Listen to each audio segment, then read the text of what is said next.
Hi there everyone, Rob here with today's Western Pacific weather update. Let's talk about what's going on out here across the Philippines today. We do have a new tropical depression just towards the east of Luzon. That does bring that threat of further flooding. Already yesterday, widespread reports of flooding. One particularly had to evacuate about 50 people out here. If we zoom in on the radar imagery, you can see that there already is still more moisture continuing to pump onshore.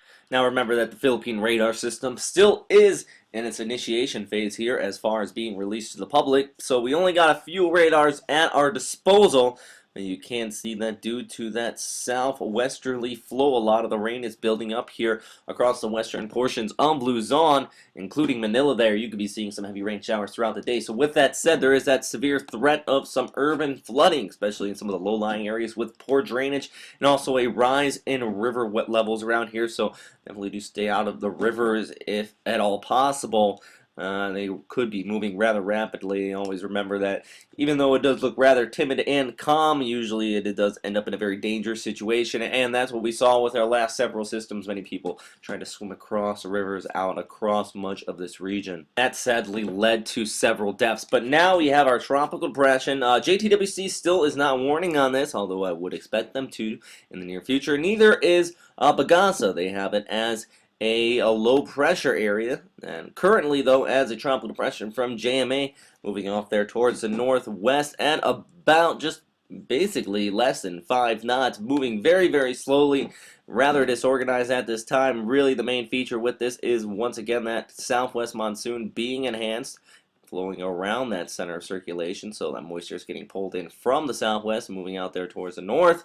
And current pressure though 1,004 HPA, winds at 30, gusting up to 45 knots. Now JMA does expect this to become a tropical storm within the next 24 hours, so likely on your Saturday sometime has see this upgrade as it becomes a little better organized. But at this time, one key thing that's keeping it rather disorganized is the fact that it is sitting over an abundant amount of wind shear, all the way up to 30 knots along the southern periphery, and then off towards the north about 20 knots, and then you have 40 knots over the South China Sea here. So lots of shear all around this system. On the other side, though, you have the moisture coming in, and also sea surface temperatures here across the Philippine Sea are well above 30 degrees, some areas upwards of about 35 degrees, so exceptionally warm sea surface temperatures, but that is counteracting with the fact that you have that exceptional amount of wind shear. So with that said, I do think very slow organization will be coming out of this if it does organize, as it moves kind of on a northwesterly course, possibly clipping the northern coast of Luzon now, and then moving off there towards Taiwan as well.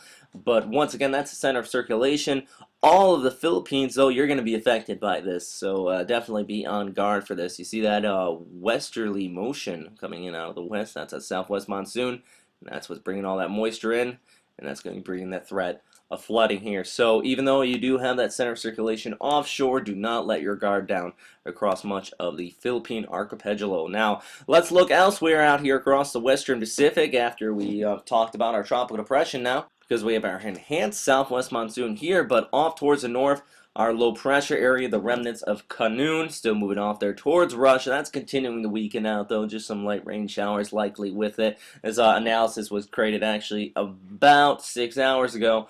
And then we have a low pressure area moving away from Japan, but what that is causing is an interaction with this high pressure here and a drop down in cool temperatures. Over the past week, actually, we were talking about record-breaking temperatures across Japan. Well, now a phenomenon known as the Yensei winds is bringing them down actually about 15, maybe even 20 degrees in some locations, down to about the low to mid-20s.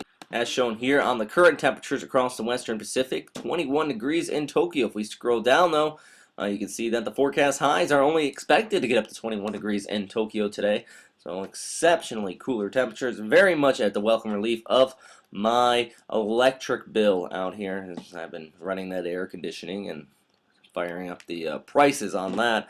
Farther out towards the west, though, we do see another 20 there in western China out towards the Gobi Desert. But outside of that, exceptionally warm. Seoul with a high of 27, down towards the tropics, all across the 30s here, and even out there in northwestern India, you have been still seeing 42 degrees. The onset of the southwest monsoon has been delayed, exceptionally late, and it is not getting anywhere very fast. But that is all for right now, everybody. Thanks again for watching here at westernpacificweather.com. If you have any questions, comments, or suggestions, as always, you can post them in the comment box below. Always really do appreciate the feedback. And also, if you like this video, please hit the like button or share it on Facebook and Twitter. You can also follow me on Facebook and Twitter at Robert Speta or at Westpac Weather as well. So thanks again for watching, though, and stay safe out there.